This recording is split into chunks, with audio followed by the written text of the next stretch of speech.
السياسي. نعم. إذا كنا بنتكلم عن الاستقرار السياسي، الدول العربية هي الأسوأ في الاستقرار السياسي على مستوى العالم كله. نعم. إنما ده اسمه جمود سياسي وخمول سياسي. إن الوزير يقعد في الوزارة 20 سنة والرئيس يقعد 30 سنة، دي اسمه خمول سياسي وشلل سياسي، لكن ما اسموش استقرار سياسي. نعم. استقرار سياسي هو وصف للسياسة وليس وصف للقائمين على السياسة. نعم. يعني الدولة لما تبقى مستقرة سياسيا، معنى ده ان الدولة سياستها طويلة المدى مستقرة، تشيل الشخص ده وتحط الشخص ده، الدولة سياستها هتفضل مستقرة زي ما هي عايزة، وكل شخص بيجي يكمل اللي قبله. لكن اما تحط شخص في منصب ما لمدة 20 سنة أو 30 سنة وما يعملش حاجة، ده ما يبقاش اسمه استقرار سياسي. واما هو نفسه كل يوم الصبح يصحى بقرار سياسي عكس اللي هو قاله امبارح، ده ما يبقاش اسمه استقرار سياسي.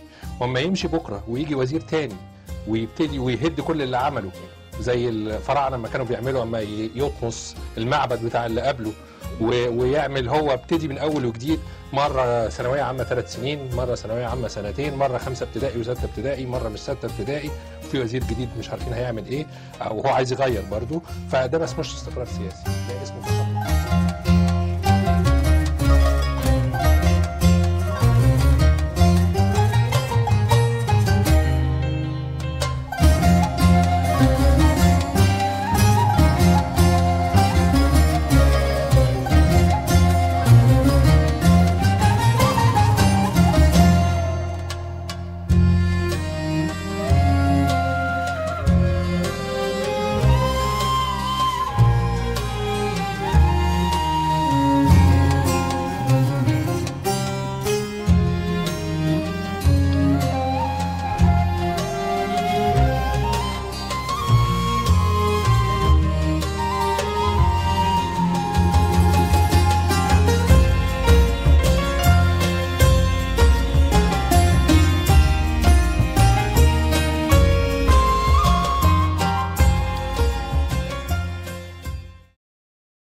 نتمنى انها كانت تكون اكتر من كده، نتمنى العدد يكون اكتر من كده، لكن المشكله ان الشعب المصري بيفتقد الايجابيه للاسف، ونتمنى ان سواء جوه مصر او بره مصر يحصل مشاركه اكتر من كده.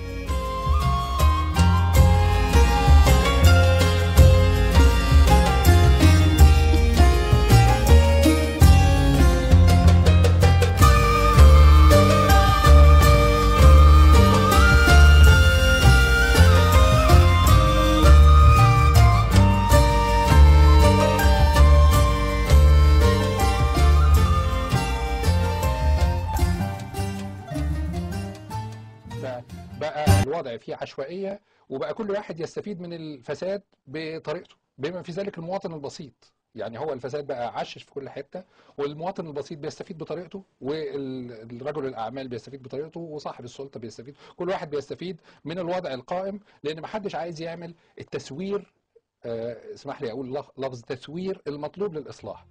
يعني كل واحد عايز الأمور تمشي زي ما هي كده، وهو يحاول يعني يهبش أكبر كمية ممكنة في ضوء النظام الحالي من غير ما يغيره، لأن هو تغيير النظام أو هيبقى فيه خسائر وهيبقى فيه أضرار لناس معينة لا يجرؤ أحد إن هو يزعلهم، فدايما بتبقى فيه حسابات، والحسابات دي للأسف مش لصالح الدولة.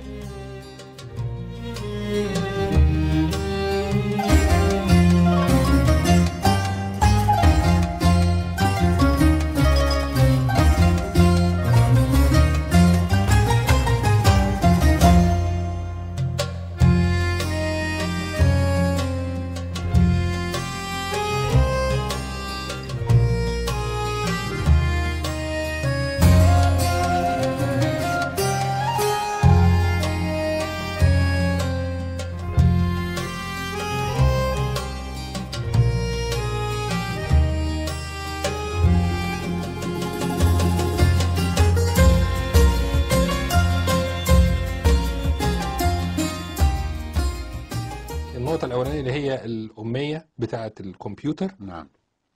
ودي مهمة، بس الأهم منها لما يتعلموا الكمبيوتر هيعملوا بيه إيه؟